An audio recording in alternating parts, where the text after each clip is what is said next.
A maioria das pessoas que está aqui hoje, vocês já me conhecem, acompanham no Instagram, acompanham no YouTube e percebem que nos últimos meses eu tenho falado muito sobre branding. E acho que todo mundo sabe o que é isso, mas basicamente é você construir uma marca. E assim, como que eu cheguei a essa conclusão? Não foi do nada. Eu comecei no mercado em 2021 e quando eu comecei foi com loja genérica buscando produto vencedor, assim como todo mundo começa. Mas a minha virada de chave foi justamente quando eu comecei a pensar em construir uma marca com um produto e usando a logística de dropshipping. A partir do momento que eu fiz isso, eu consegui construir uma marca no Brasil de 2021 a 2022. Se vocês pesquisarem aí no Instagram, podem pesquisar. Pesquisem por... Foi a minha primeira loja de sucesso no Drop, que eu escalei ali múltiplos 7 dígitos no Brasil. E vocês vão ver que essa loja que eu criei em 2021 é um exemplo de branding, é um exemplo de marca em um nicho validado, que é o nicho de decoração. E assim, nicho de decoração você consegue vender bem o ano inteiro, independente de sazonalidade. Então, em 2021 eu tive essa virada de chave e foi o que me fez conseguir ter resultado mesmo como iniciante no mercado. E assim, não é só simplesmente criar a sensação de marca. Naquela época, a oportunidade que eu achei nesse nicho foi assim, eu via que tinha outras 2 lojas grandes no mercado, 2 concorrentes grandes, porém eu vi que eles estavam focando muito o produto em vender para pessoas que gostam de... E eu naquela época, com meus 20 anos, não sabia nada de... Até hoje não sei muito. Mas eu enxerguei uma oportunidade que o produto era interessante. Se vocês entrarem no Instagram, vocês vão poder ver.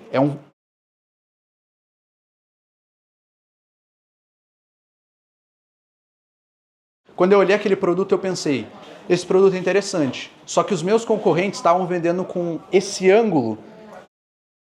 Só que se vocês olharem o público que tem interesse no Facebook, é muito limitado. E aí, qual foi a minha primeira sacada, a minha virada de chave para fazer esse produto vender mais e escalar até mais que meus concorrentes? Foi pensar em atingir um público maior vendendo aquele produto. Então, o meu ângulo de oferta utilizado para escalar não foi vender para pessoas que gostam de...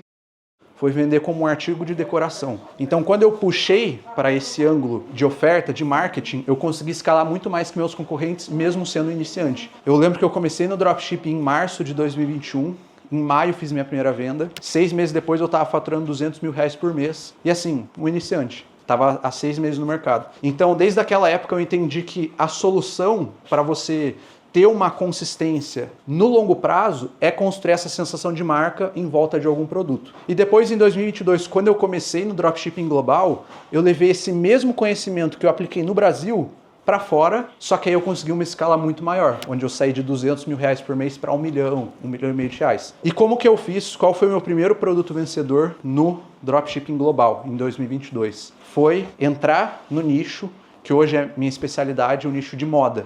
Mas na época, qual foi o branding que eu construí? Foi basicamente pegar um relógio minimalista no AliExpress e construir uma loja minimalista de relógios. Esse era o meu conceito, que na época era um conceito que estava muito em alta. Há 5 anos atrás, estava em tendência a moda minimalista, acessórios minimalistas. Então foi o que eu levei para o global e o que me fez conseguir ter escala de múltiplos 7 dígitos com a marca global. Então, para mim, o branding sempre foi a solução. Só que quando eu entrei no jogo do global, eu entendi que tinha um problema que no Brasil eu não tinha, que talvez algumas pessoas já tenham enfrentado isso, que era o que eu estava conversando com o Tomás, que é problema com gateway de pagamento. Então, meus Shopify Payments começaram a cair, Stripe, comecei a ter muito problema. E aí, aquilo acabou afetando um pouco a minha visão sobre o negócio. E aí eu deixei um pouco de lado o branding para até focar em produto vencedor, cheguei a escalar produto rápido dessa forma, porque o meu pensamento foi, se o gateway vai cair de qualquer forma, eu vou tentar fazer o máximo de dinheiro possível num curto espaço de tempo.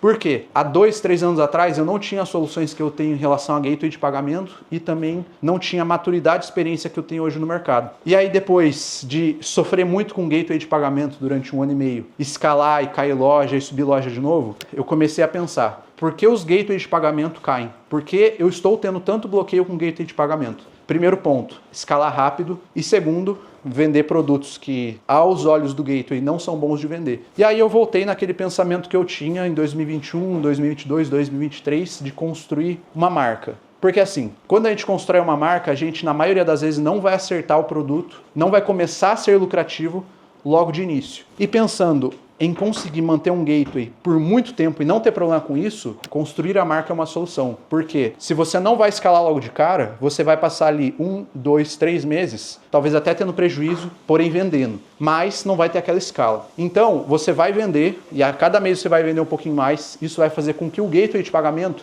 tenha mais confiança na sua loja. Veja que você é um vendedor sério. Então eu entendi que a solução era trabalhar o brand e pensar nos resultados não no curto prazo, porque isso é pensar diferente do que o gateway pensa. Porque se você pega um gateway hoje, um Shopify Payments, e tenta enfiar lá 10, 15 mil dólares no segundo dia que você sobe ele, o que vai acontecer? O que vai acontecer, Thiago? Vai estourar o gateway, vai cair e você vai ficar marcado e depois tentar subir outras contas, outras lojas com essas mesmas informações do gateway, vai dar pau e vai cair. Então eu entendi que o tipo de operação que eu não iria ter problemas com o gateway, que era a minha maior dor, era trabalhar uma operação construindo uma marca, porque na marca vai ter aquele tempo de maturação, de entender métrica, de entender número, testar oferta, testar página, testar todas as variações possíveis e aí sim chegar num ponto onde eu vou conseguir escalar. Só que esse ponto de conseguir escalar não vai ser na primeira semana, na segunda, pode levar 1, 2, 3 meses. Eu tenho produzido bastante conteúdo no YouTube e no Instagram e mostrando o resultado de uma loja específica que vocês... Não tem uma pessoa aqui que não sabe qual é essa loja. A história com essa loja foi exatamente isso que eu acabei de detalhar para vocês. Eu não escalei ela no primeiro, no segundo nem no terceiro mês. Eu levei 4 meses segurando prejuízo, porém vendendo, até eu conseguir chegar no ponto de escalar e aí hoje ela tá batendo ali mais de 100 mil dólares por mês. Só que o que me fez não desistir dessa loja no começo e o que talvez faria muitas pessoas desistirem, não tendo lucro, é que eu entendi que eu estava num nicho de moda que vende bem, eu tinha um subnicho, tinha um posicionamento, tinha um branding. E o principal, eu vendia. Eu não vendia com lucro. Só que, se está vendendo, eu estou conseguindo fazer a parte mais difícil, que é convencer o meu cliente de comprar o produto. Se eu não estou lucrativo, o problema não é do tráfego, o problema não é do cliente, o problema é meu. Porque eu, como gestor do negócio, tenho que analisar os números, identificar os gargalos, para aí sim tomar decisões para ver onde a gente pode melhorar o tráfego, o criativo, o funil, a loja. E aí foi isso que eu fiz, por isso fiquei 4 meses no prejuízo, até depois ficar lucrativo. E aí, quando eu fiquei lucrativo, vocês viram o resultado. Então, quando a gente trabalha esse formato de operação, a gente elimina os problemas com o gateway de pagamento e constrói um negócio de longo prazo. A gente não constrói uma lojinha, assim como o Thiago falou, e a gente tem a sensação até de ser mais feliz. Quando você vende uma réplica, um produto vencedor, você vende, vê o dinheiro entrando, mas aquilo não te dá uma satisfação, um prazer, porque você sabe que não está construindo algo que vai durar daqui 6 meses ou 1 ano. Quando você constrói uma marca onde você gosta do que você está vendendo, entende o seu público e começa a ter resultado com aquilo, você se sente com muito mais prazer de continuar fazendo o que você faz. Para mim, hoje eu vejo que essa é a solução para o dropshipping, até por conta de as métricas estarem mais caras. E aí entra naquele papo de trabalhar o LTV do cliente, porque se você vende um produto vencedor, uma réplica, a pessoa não vai ter uma experiência de compra boa, não vai ficar feliz e aí ela não vai voltar a comprar de você. Pensando em se manter no jogo a longo prazo e as métricas de Facebook ficarem cada vez mais caras, quando você tem uma marca, oferece uma experiência de compra boa para o cliente, ele volta e compra de novo. E assim, a minha oferta, vocês sabem, a gente quando bate o olho naquela oferta pensa, pô, será que eu consigo ter LTV? Eu tenho, as pessoas voltam. Mesmo não sendo tão óbvio de ter que levar mais produtos, mas as pessoas voltam porque a experiência de compra é boa, a qualidade do produto é bom, tem um alto valor e um custo-benefício. Então, a gente consegue ter essa consistência no longo prazo com uma marca do que vendendo uma réplica, do que vendendo um produto vencedor. E a marca é extremamente escalável. A gente consome marca o tempo inteiro. Vamos pegar o exemplo da Coca-Cola. Hoje, quando a gente pensa em refrigerante, o Léo é a prova, ele tá bebendo uma Coca-Cola ali, ele não tá tomando refrigerante, ele tá tomando uma Coca-Cola. Quando ele toma um energético, ele não toma um energético, ele toma um Monster. Então, quando a gente cria essa sensação de marca em volta do nosso produto, a gente não vende o produto, a gente vende a nossa marca. Na época que eu vendia no Brasil, os clientes não pensavam que eles estavam comprando, eles pensavam que eles estavam comprando. Isso é muito legal, criar essa sensação de marca em volta dos nossos clientes. E assim, eu sei que todo esse papo é muito bonito, eu falo, vocês já me viram falar muito dessa consistência, resultado, é mais fácil de se manter no jogo a longo prazo. Porém, tem alguns pontos que faz esse jogo ficar mais fácil, que é o que eu vou passar para vocês. Algumas visões diferentes que a gente tem em relação a tráfego criativo e empresa quando você trabalha com branding ao invés de trabalhar com produto vencedor. E assim, no mercado digital, o que acontece? A gente sempre tem aquele pensamento de vou escalar, vou ir para cima, vou botar dinheiro em tráfego, vou fazer muito dinheiro de um dia para o outro. Principalmente quando a gente começa com esse desejo de querer escalar o mais rápido possível, de validar um produto para escalar. E assim, o que aconteceu comigo nesse último mês? A minha loja está batendo ali 100 mil todos os meses. No mês passado eu não bati 100 mil, eu bati 90. Eu reduzi 10% minha escala. Aí vocês devem estar pensando, pô, o cara está reclamando que ao invés de vender 100, vendeu 90. Mas o que aconteceu nesse tempo? Tendo esse pensamento de que no digital a gente quer escalar rápido e o mais rápido possível, eu entendi no mês passado que não vale a pena eu saltar de 90 para 200 ou 300 mil naquele mês, e exatamente agora. Por quê? Quando a gente pensa em marca, a gente também tem que associar isso à construção de um negócio, à construção de uma empresa. E a maior dor que a gente tem no digital é escalar sem estrutura, escalar sem ter uma empresa por trás de nós. Porque a gente tem esse pensamento de escalar e botar muito dinheiro em anúncio e fazer muito dinheiro. E na maioria das vezes, quando o iniciante acerta um produto, ele escala aquilo e fazendo tudo.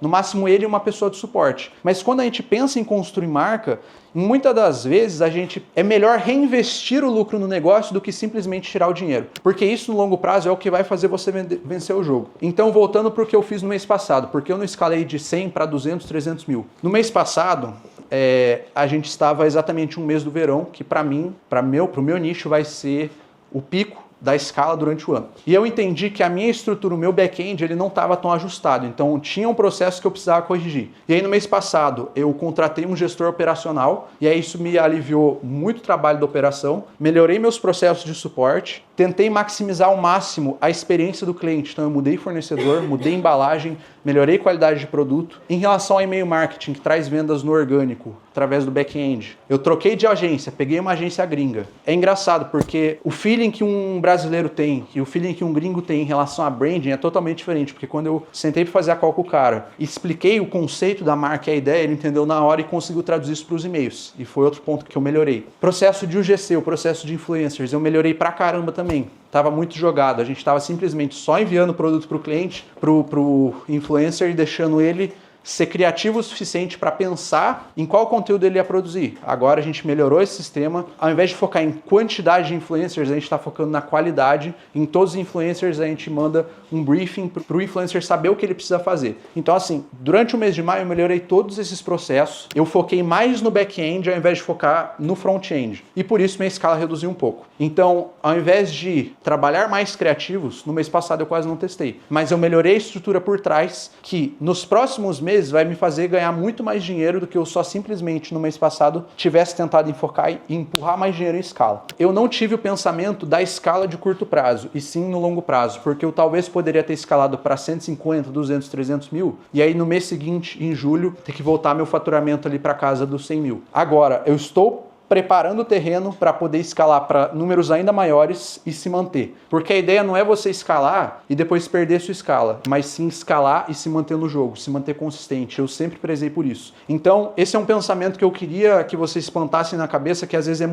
vale muito mais a pena você trabalhar 2, 3, 4 semanas a mais montando sua loja, montando sua estrutura para que ela fique cada vez melhor do que tentar subir um teste rápido. E eu sempre tive esse pensamento de querer validar rápido as coisas, querer jogar mais rápido para a rua para colher feedback do cliente. Hoje eu percebo que vale muito mais a pena você trabalhar um pouco melhor a estrutura antes de lançar ela. Então, nesse último mês, eu melhorei todo o ecossistema por trás da loja, por trás das coisas que ninguém vê, para nos próximos meses conseguir escalar e depois não voltar mais para 100 mil. Escalar e ficar em 200, 300. Por quê? Se eu sei que o meu nicho é validado, se eu sei que tem marcas que vendem muito, se eu tenho referências boas e sei que é possível chegar a esses números, eu também consigo. E quando a gente trabalha com uma marca, pensando em construir o branding, você tem que ter referências. Principalmente no início. O que não me fez desistir dessa loja no início foi ter 5 referências que eu sabia que estavam vendendo 100, 150, 200 mil euros por mês e eu vi que era possível. Então, se eu estava vendendo e não estava sendo lucrativo, o problema era eu. Porque tinha outras pessoas vendendo 200 mil e lucrando. Então,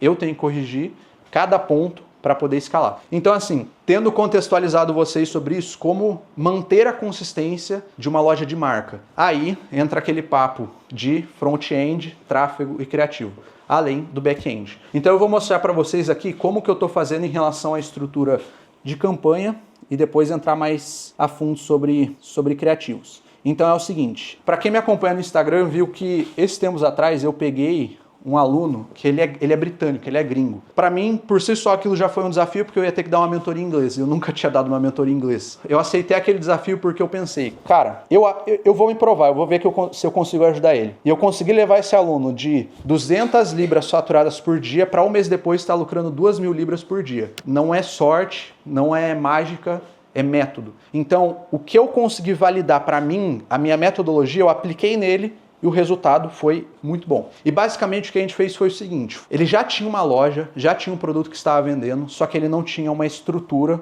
e uma estratégia para poder seguir. A partir do momento que ele aplicou a estratégia que eu estava seguindo, em relação a tráfego, criativo e a parte de back-end, aí foi que o jogo dele virou. E como que eu estou fazendo minha estrutura de campanha hoje? A minha estrutura de campanha é extremamente simples, e isso é uma coisa que eu até converso com o Léo, que anos atrás a gente subiu um monte de campanha de lookalike, interesse, era um carnaval gerenciador, e hoje a estrutura de campanha de Facebook, ela é muito mais simples. Então, todas as minhas campanhas são ABO, com um conjunto de anúncio Advantage. O que a gente tem percebido do Facebook é que quanto mais simples for o seu tráfego, melhor, porque o foco deve ser nos criativos e não na estratégia mirabolante do conjunto de anúncios, da segmentação, posicionamento, tem que tirar o in-feed e deixar só o stories. Não, é o simples. Então, eu acredito que daqui a pouco tempo a estrutura de campanha do Facebook vai ser só isso aqui, ó, só escolher uma campanha e criativo. Não vai ter nem conjunto, vai ser só botar criativo na campanha. Porque o Facebook, ele quer que o máximo de pessoas possíveis anuncie. E hoje muitas pessoas não anunciam na plataforma porque quando entra no gerenciador de anúncios é um monstro, tem um monte de informação e aposto que todo mundo quando estava começando teve essa mesma sensação de que era difícil subir campanha. Então eu entendi que o Facebook quer deixar mais simples e aí a gente tem que jogar conforme o jogo. Então, como eu faço minha estrutura hoje em relação a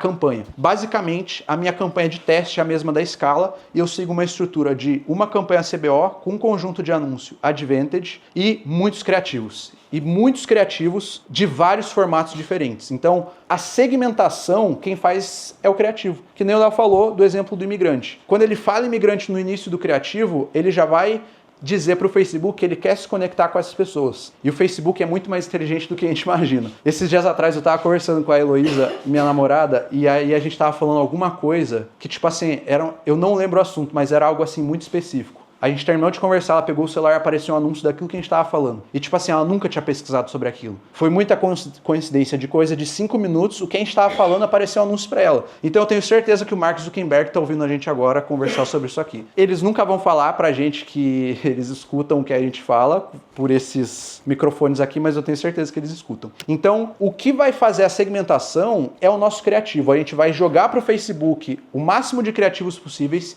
de diferentes formatos, e aí o Facebook, com a inteligência dele, vai decidir em quais criativos ele gasta. Então, quando a gente joga muito criativo numa campanha dessa, CBO, às vezes algumas pessoas ficam até pensando, pô, mas não vai gastar em todos os criativos. E é exatamente isso que é para acontecer. Não é para gastar em todos os criativos. É para você testar 10 e acertar um. É para testar 20 e acertar um. É para testar o máximo possível pensando em acertar algum. A maioria dos criativos numa campanha CBO não vai gastar. Só que o que gastar e trouxer venda é o seu criativo vencedor. Então, por mais que você teste vários, a maioria não vai gastar. Isso significa que aquele criativo não é bom o suficiente para o Facebook. E a gente, como meros mortais, tende a pensar que se não gastou, é porque o Facebook está bugado, que o meu criativo está muito bom, que está péssimo. Mas façam esse teste. Começa uma campanha CBO com um conjunto de anúncios e coloca aqui 16 criativos nessa campanha. Vai gastar ali em 3 no máximo. Um monte não vai gastar. Daí a gente, com a nossa arrogância humana, vai querer testar esses outros 13 criativos numa campanha BO separada e o que vai acontecer? Você vai gastar dinheiro à toa. porque você vai ter um CPC ali de 4, 5, 6 dólares e você vai ver que aquele criativo é uma porcaria. Então, se a gente simplesmente confia no Facebook e deixa ele escolher aonde gastar, qual criativo mais performa, é melhor, porque a inteligência dele é muito maior que a nossa. Eu já fiz esse teste várias vezes de querer testar os criativos separados numa campanha BO, porque eu achava que aquele criativo era bom e o Facebook só me confirmou que aquele criativo não era bom, que as métricas eram caras. Então, a minha ideia é, o meu foco de tráfego é em cima de criativos. Eu quero testar o máximo de criativos possíveis de forma ampla, de diferentes formatos, seja com o GC, seja com criativo de imagem, seja com criativo de IA, seja com criativo mostrando o produto na mão, seja usando o produto no rosto, seja o Founder Ads. Então eu quero testar o máximo possível e eu decido, o Facebook decide em qual ele vai gastar. E aí a partir desse momento a gente começa a validar criativos. E aí é que está o jogo da escala e a sustentabilidade no longo prazo. Por quê? Se você testa diferentes formatos e um valida, você vai começar a reproduzir outras variações desse mesmo formato de criativo. Você não vai mais ficar testando tanto coisas aleatórias. Você vai pegar um formato que deu certo e reproduzir outras variações desse formato. Você não vai ter um criativo validado, você vai ter um arsenal. E uma coisa que acontece muito no tráfego é que tem criativos que servem para crescer o lead, para mostrar o seu produto para ele, e tem outros que vai servir para converter, que vai fazer aquela venda de fato. Então, quando você tem 10, 15, 20 criativos rodando, você consegue ter mais consistência, porque se um morrer, é um que vai sair da sua campanha de outros 30 que você está rodando. Isso por si só já te garante mais sustentabilidade e resultado por mais tempo. Porque um dos maiores problemas quando a gente trabalha com um produto vencedor, loja genérica, essa visão, é validar 1 ou 2 criativos e empurrar o máximo de dinheiro na campanha. E era o que eu fazia. E aí o que acontecia? A escala durava ali um mês e meio. Agora, quando você pensa em construir um sistema de criativos, reproduzindo variações do criativo que mais performa, você vai estar sempre jogando para o Facebook mais opções de criativo, e aí isso vai não te fazer perder performance, porque você não tem um criativo rodando, não tem um criativo validado, tem vários. Então, a minha estrutura basicamente é CBO, um conjunto de anúncio, vários criativos, e aí o ecossistema que eu criei foi assim. Eu tenho 3 produtos validados e também rodo campanha de coleção. A campanha de coleção, o que eu faço? Eu pego esses criativos de campanha de produto único e jogo para a coleção. Só mudo o URL. E aí nessa campanha de coleção, eu me permito testar outros criativos de outros produtos que não sejam os produtos que eu estou rodando tráfego para a página única. E aí, nessa campanha de coleção, eu testo outros formatos de criativo, mando... Porque assim, eu deixo o GC escolher qual produto ele quer, daí ele acaba escolhendo de vários que tem no site. Então eu testo esses criativos numa campanha de coleção, direcionando para o URL de coleção. Essa campanha tende a performar muito bem quando você já tem dados e informações na loja. Quando é uma loja nova, na maioria das vezes não vai performar. Então esse ecossistema se alimenta sozinho, porque o que eu valido aqui no 1, aqui no 2, eu jogo para a coleção. E se eu valido alguma coisa diferente da coleção, um criativo de algum produto diferente, eu posso reproduzir o mesmo formato de criativo na campanha de produto 2 e 1. Então é um ecossistema que gira, se retroalimenta, e isso também faz você se manter no jogo por mais tempo. Esse formato de campanha aqui de coleção funciona muito bem para loja nichada que foca em branding, principalmente se você tem coleções que se conversam entre si e tem uma oferta de loja interessante, porque na maioria das vezes, se você não tem uma oferta de loja bacana e joga para coleção, talvez seu ticket médio não seja tão alto. Então, essa é uma campanha que te traz mais vendas de ticket médio alto, porque você está jogando seu cliente e mostrando para eles vários produtos, e aí ele pode gostar de 2 e comprar 2, aí seu ticket aumenta. Essa campanha aqui dá muito certo e funciona muito bem e faz esse ecossistema se alimentar. E aí, como eu estou fazendo em relação a estrutura de países, porque eu falei para vocês quando a gente estava conversando ali numa roda, hoje eu vendo para muitos países, tipo assim, muitos mesmo, não é 5, 6, 7, eu vendo para muito lugar. E aí me levantaram a questão, por que eu não foco em um único país, levar o estoque do produto para aquele país e focar só em um país? É a questão de contingência. Se eu vendo em um único país, eu fico muito limitado a vender naquele lugar, se a performance cai, a minha performance de vendas cai. Se eu tenho vários países rodando ao mesmo tempo, eu fico muito mais forte, porque se um país parar de performar, não tem problema, eu tenho outros 30, 35. Então, a estrutura que eu faço para conseguir rodar em vários países é assim. Tenho campanha isolada, essa estrutura de campanhas isolada só para os Estados Unidos, porque para mim é o país onde mais traz escala. Por que traz mais escala os Estados Unidos? Por que os Estados Unidos sempre vai escalar mais do que Portugal? É porque o tamanho do público é muito maior e tem um público comprador muito mais engajado, e é questão de número. Estados Unidos tem 300 milhões de habitantes, Portugal tem 10. Então, obviamente, você vai ter mais escala aqui. E eu não gosto de colocar os Estados Unidos em campanha com vários outros países, porque eu percebo que ela não gasta bem. E aí, eu deixo os Estados Unidos sozinho. Depois, como que eu faço nesses outros pontos? Eu jogo a mesma estrutura para a Europa e para a Ásia. E aí depois o que acontece? Se algum país dessas regiões valida, aí eu crio campanhas separadas, igual essa aqui dos Estados Unidos, para aquele país específico e escalo naquele país. Então, de estrutura de Facebook, é isso. O foco é nos criativos. Agora eu quero mostrar para vocês meu gerenciador de anúncios aqui ao vivo na prática. E olha só, vou tentar dar um zoom maior. Essa semana aconteceu um negócio bem interessante. Eu tirei esse print aqui, era mais ou menos essa hora ontem. Tinha gastado $1.700 e desses $1.700 aconteceu algo interessante. Por quê? Eu acabei de falar que quando você valida um formato de criativo, o Facebook vai puxar o orçamento naquele formato porque ele quer te trazer resultado. Então, quando você valida algo, quando o Facebook entende que aquilo te traz performance, ele vai remanejar o orçamento para aquele formato de criativo. E nessa semana eu soltei uns criativos, que é o criativo que fez todo mundo conhecer minha loja, que é o formato de Founder Ads, que é basicamente você aparecer como uma autoridade na frente da sua loja e misturar ali a questão do personal branding com o branding do dropshipping. Por quê? As pessoas compram de pessoas. E é por isso que talvez os criativos de IA numa marca não são tão legais. As pessoas compram de pessoas. Vocês só estão aqui hoje porque vocês confiam em mim, no Léo, no Thiago, no Friedman, que somos pessoas. Quando a gente coloca uma pessoa na frente da marca, a comunicação fica muito mais fácil, porque as pessoas se conectam com pessoas. Então, na hora de vender um produto físico, se você tem uma pessoa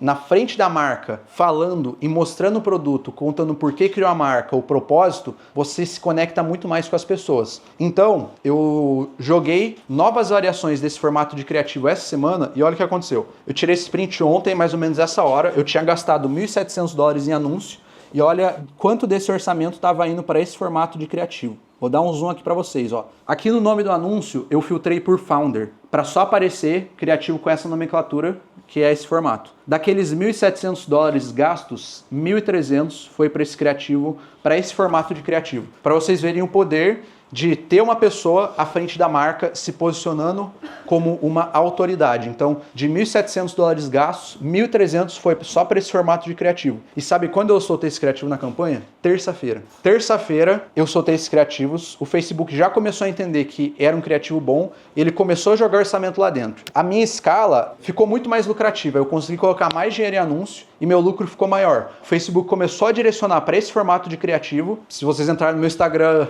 agora e verem os stories que eu postei hoje, tem ali o quanto eu fiz de lucro ontem, que foi quase $2.000, e aí foi muito por conta desse formato de criativo. E assim, é um formato que muitas pessoas não vão querer fazer, mas eu acho que quem tá com esse propósito de construir marca a longo prazo vale a pena. E assim, vocês puderam ver o criativo, é eu falando inglês. O que acontece? Tem muitos brasileiros que comentam falando que eu tô falando com sotaque, querem ficar zoando. Só que eu acho que isso até ajudou, porque nos outros criativos que eu gravei tentando falar sem sotaque, eles não performaram. Então, talvez isso do sotaque tenha ajudado. E aí a gente entra naquele ponto de que tem que testar tudo o máximo possível, porque o tráfego é melhor a gente dar várias opções para o Facebook e ele decide aonde ele vai direcionar aquele orçamento. Talvez o óbvio não funciona e o que não era óbvio performe muito. Igual isso aqui, eu falando com sotaque de brasileiro, falando inglês com sotaque de brasileiro, performando bem pra caramba. E meu público não é brasileiro, meu público é americano, britânico, enfim. Então, com esse formato de criativo, eu consegui fazer uma virada de chave na marca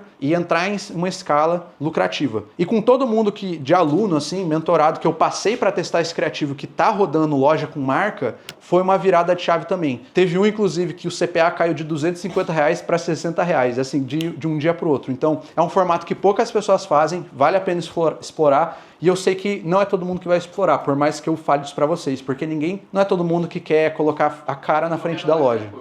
Sim, a estrutura desse criativo, essa que era a minha... Cara, coisa cru, simples, eu falando sem roteiro, pensando coisa na minha cabeça. Então, basicamente, é eu falando, ó, esse aqui é o produto, é essa promoção, você pode usar esse produto a qualquer...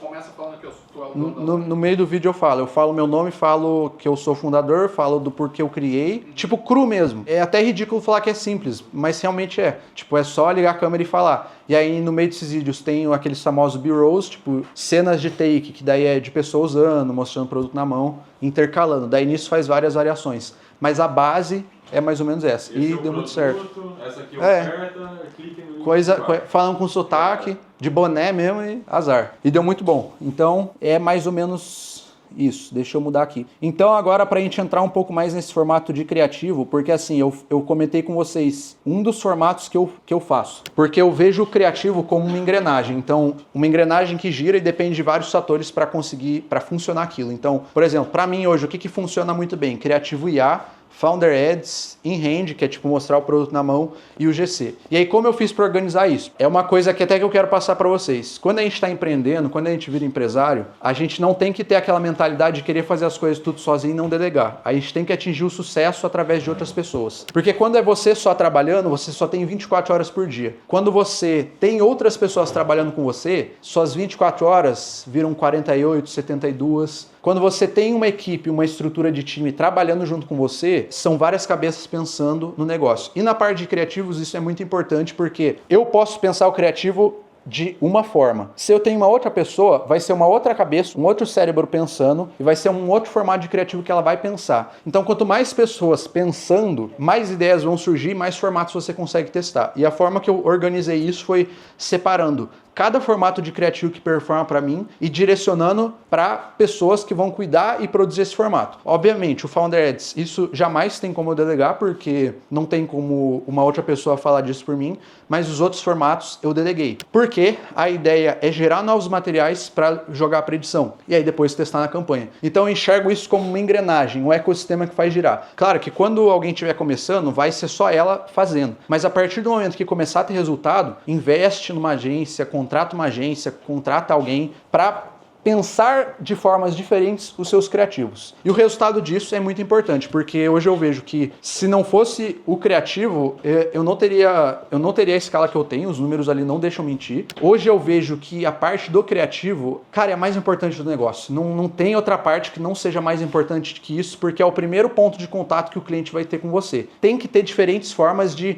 se conectar com aquele cliente para depois você conseguir analisar as métricas e ver qual vai mais performar, qual vai mais dar certo. Isso foi um outro ponto que eu trabalhei junto com aquele meu aluno que saltou de 200 libras para 2.000 de lucro em um mês, criar esse sistema de criativos. Por quê? A maioria das pessoas que ensinam dropshipping não foca no criativo, que é a parte mais fundamental de uma escala de Facebook em 2025. A gente foi ensinado a validar 1, 2 criativos e empurrar dinheiro. Mas quando você tem esse ecossistema, essa engrenagem girando, você tem sempre novos criativos entrando e aí você, daqui a um tempo, tem 30, 40, 50 criativos validados.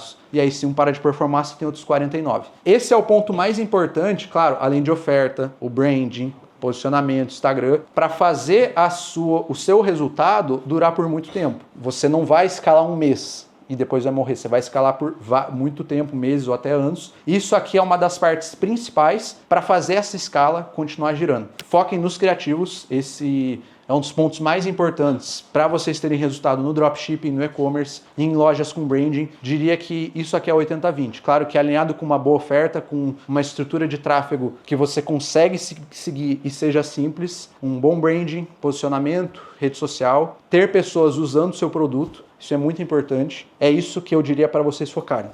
E bom, esse foi o conteúdo de hoje, espero que vocês tenham gostado. Tamo junto, pessoal, e bora para cima. Obrigado.